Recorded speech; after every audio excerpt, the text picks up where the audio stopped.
여러분들은 김무성 하면은 가장 먼저 무엇이 떠올려지십니까? 저는 개인적으로 새누리당 김무성 당대표 시절에 전략기획위원으로 활동을 했기 때문에 김무성에 대해서 너무나도 잘 알고 있습니다. 한마디로 김무성이는 우리 보수 우파를 괴멸시킨 장본인이라고 해도 과언이 아니지요. 잠잠하던 김무성이가 왜 또 등장한 것일까요? 종동산TV 좋아요, 구독, 알림은 큰 힘이 되겠습니다. 지금 김무성이가 박근혜 대통령을 향해 할매, 가시나 등이란 망언과 함께 협박이 터졌으며 국민의힘 장동혁 대표는 구구 한동훈과 함께 하지 않으면 이번 선거 참패할 것이란 내용의 인터뷰가 등장했습니다.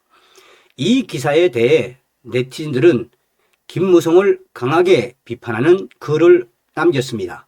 한 네티즌은 김무성 씨 당을 망친 건 당신이지 박근혜 대통령 뒤통수를 치고 현 보수 정당을 무너뜨린 사람 당신 아니냐 안 그래? 인간이 사는 세상의 믿음과 신뢰는 그 무엇보다 제1의 덕목이다. 김무성 너 같은 배신자 놈이 입을 열어 무엇인가를 떠들며 살아 있다는 것은 아이러니하다. 쳐다만 봐도 구역질이 난다. 조용히 살아라. 또 다른 네티즌도 김무성 도장 들고 나르샤 당신 때문에 박근혜 대통령도 보수 정치도 망했다. 원흉은 바로 너. 한국 보수 정치가 너 같은 인간들 때문에 나락으로 떨어졌다. 더군다나 보수를 괴멸시킨 장본인 아니냐? 또 다른 네티즌은 그래 주군인 박근혜 대통령 감옥 보내고 얻은 것이 뭔데? 문재인에게 나라 넘겨서 망가뜨린 자가 할 말은 아닌 것 같다. 니는 이제 그만 들어가라. 그게 나라와 국민을 위한 길이다. 라는 충격 반응 글들이 쏟아졌습니다. 김무성 전 대표는 지난 2015년 7월 새누리당 당대표가 된 이후 여야가 총선 공천을 개방형 국민 경선 형태로 같은 날에 하자고 주장했었습니다. 그러나 당시 야당 새정치민주연합과 합의도 불발됐고 무엇보다 청와대가 반대했습니다. 결국 김무성 전 대표는 안심번호 여론조사 공천으로 물러섰지만 박근혜 정부의 청와대는 공천권을 행사하려는 의지를 놓지 않았습니다. 김무성은 이에 대해 주간조선과의 인터뷰에서 이렇게 말했습니다. 지난 2015년 추석 때 부산에 내려간 당시 새정치민주연합 문재인 대표와 만났다. 선거법을 바꿔 안심번호를 도입하기로 합의했다. 전화번호가 비공개되는 안심번호 여론조사라는 개념이 처음 만들어진 것이다. 그런데 문재인 본인도 당 대표가 될 때 공약이 오픈 프라이머리였으니 내가 그것도 받아달라고 했다. 그런데 문재인 그가 하는 말이 우리 당에는 한 30% 정도 쳐내야 하는 사람들이 있어서 안 된다는 것이다. 내가 주선한 박근혜 정부의 청와대 회담 2015년 3월 17일 박근혜 대통령, 문재인, 김무성 3자 회담이 있었거든. 회담이 끝나고 발표문을 만들 때 문재인 대표를 불러 구속에서 이야기를 했더니 그러더라. 그게 말이 되는 소리인가? 누가 누구를 쳐내나? 무슨 자격으로? 라고 김무성은 말했습니다. 기자가 결국 당시 청와대는 이한구 위원을 공천관리위원장으로 추천했습니다. 이에 대해 어떻게 했습니까? 라고 묻자 김무성이는 당시 집단 지도체제 시절 내 편을 들어주는 건 김을동 위원뿐이었다. 친박 일색 최고위원들이 재촉하기에 어쩔 수 없이 이 한글을 위결했다. 그랬더니 첫 일성이 당 대표도 공천을 주지 않을 수도 있다는 것이다. 공천 파동은 그날로 그렇게 시작된 것이다. 공천을 누굴 주니 마니 하는 것부터 취지에 안 맞는 것이었다라고 말했습니다. 당시 살생부의 존재도 나 돌았다는 기자의 질문에 김무성이는 다 사실이다. 청와대에 누군가 공천 살생부 42명 명단을 입수했다. 내가 이 XX들, 이 X 명단에 있는 사람들 욕하는 거죠. 명단에 있는 사람들이 대통령한테 잘했는데 전부 다 나쁜 놈들이다 라면서 명단에 고 정두원 위원이 있더라. 본 회의장에서 앉혀놓고 저쪽에서 이런 걸 만들었는데 내가 막을 테니 걱정 말라라고 했다. 그런데 정두원 위원이 이를 언론에 터뜨리며 내가 다 뒤집어 썼다. 하지만 내게 정보를 준 사람을 보호해야 하니 입을 다물었지. 친박 사람들은 당시 청와대에서 그 할매, 박근혜 대통령, 당시 청와대에서 그 할매가 퇴임 이후에 안정적으로 힘을 써야 안 되겠습니까? 하면서 대구, 경북 공천권을 달라더라. 내가 단호하게 안 된다고 했더니 대구만이라도 달라더라. 퇴임하는 박근혜 대통령이 공천권을 행사한다는 게 말이 되는 소리인가? 라고 김무성이는 말했습니다. 당시 박근혜 대통령은 국정 운영에 대한 책임을 혼자 지는 입장이었고 현실적으로 공천에 관여하지 않을 수 없었습니다. 쉽게 말해 당시 김무성은 박근혜 대통령과 의도적으로 대립각을 세웠다는 의미입니다.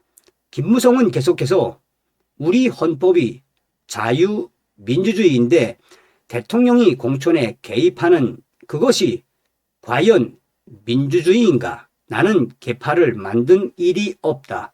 무대계라는 이름을 들어본 적이 있나?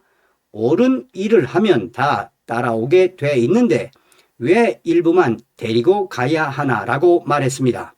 기자가 공천에서 덕본 일이 없나라고 묻자 김무성은 나처럼 공천으로 고생한 사람은 없다. 이명박 박근혜 정부 두 번 다 공천을 못 받았다.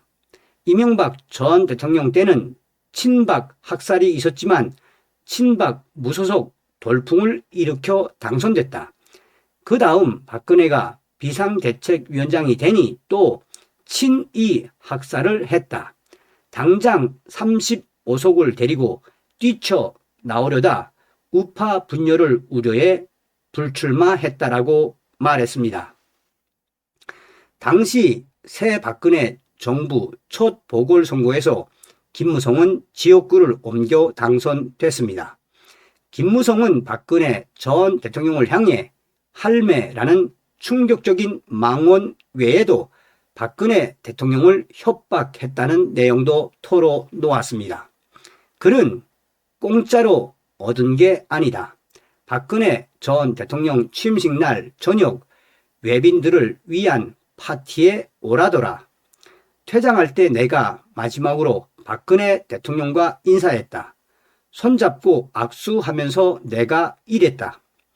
나 오늘 밤에 영도 내려갑니다. 공천 달라는 말 안 하겠습니다. 경선을 붙여주시오. 안 그러면 정말 가만히 있지 않겠습니다.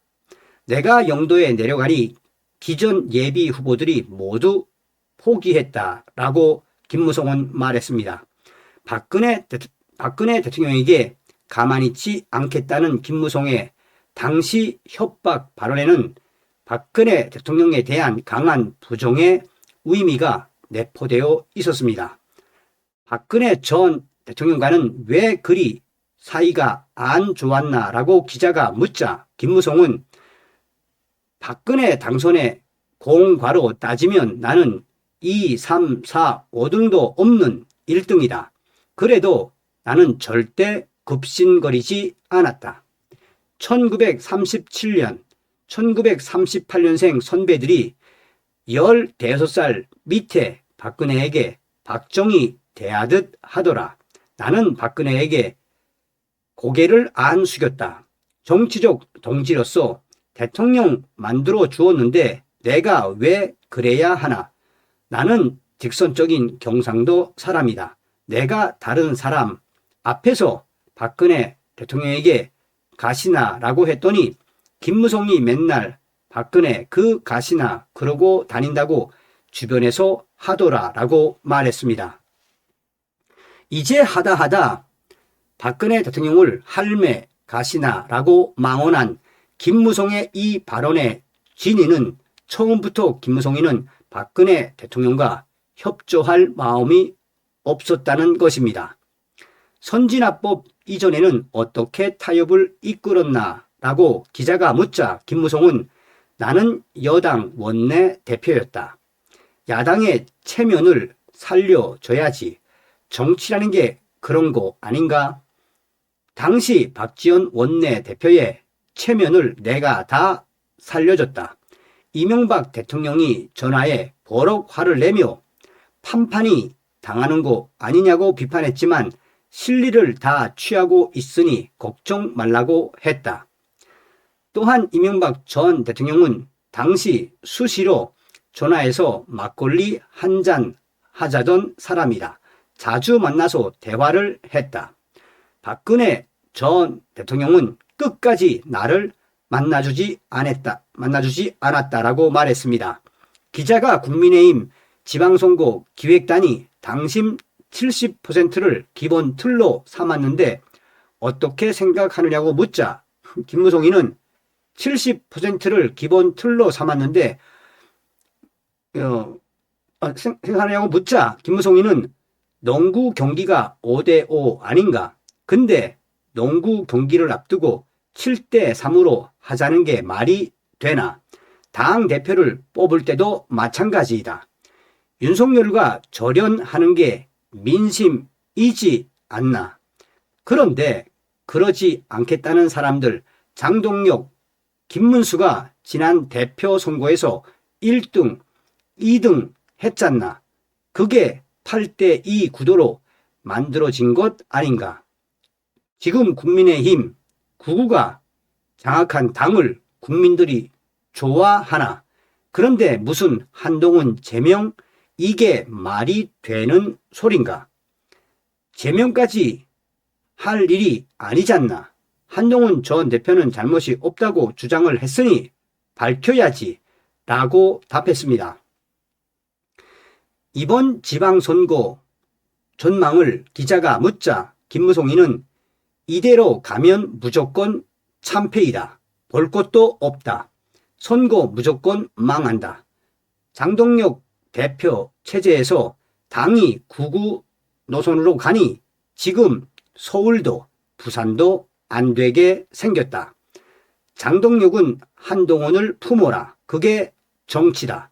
반대편 국민들은 우리를 안 찍는 상태에서 민주당은 단결돼 있고 우리가 분열돼 있으면 무조건 지는 거다.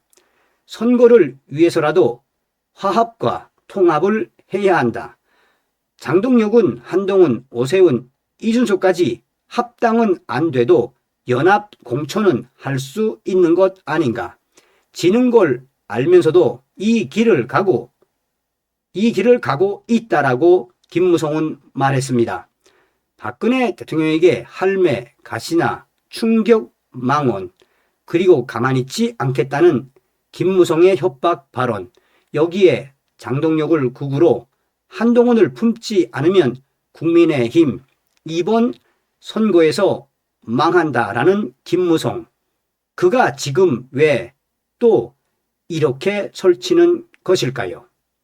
자, 여러분, 저도 이 방송 준비하면서 굉장히 괴로웠습니다. 왜 괴로웠느냐? 김무성이가 이 기자도 김무성의 발언 그대로 기사화하려고 노력을 했다는 건 무엇이겠습니까? 거의 반말 찍찍하면서 그러니 김무송의 이 민낯에서 우리가 무엇을 느끼는 것입니까? 그래서 저도 여러분들에게 전달해 드릴 때 이 반말 때문에 좀 많은 고생을 했는데 어쨌든 이대로 전해 드려야 될 것 같아서 반말로 경어체가 없는 거로 전해 드렸습니다. 다음 시간에 뵙겠습니다. 멸공.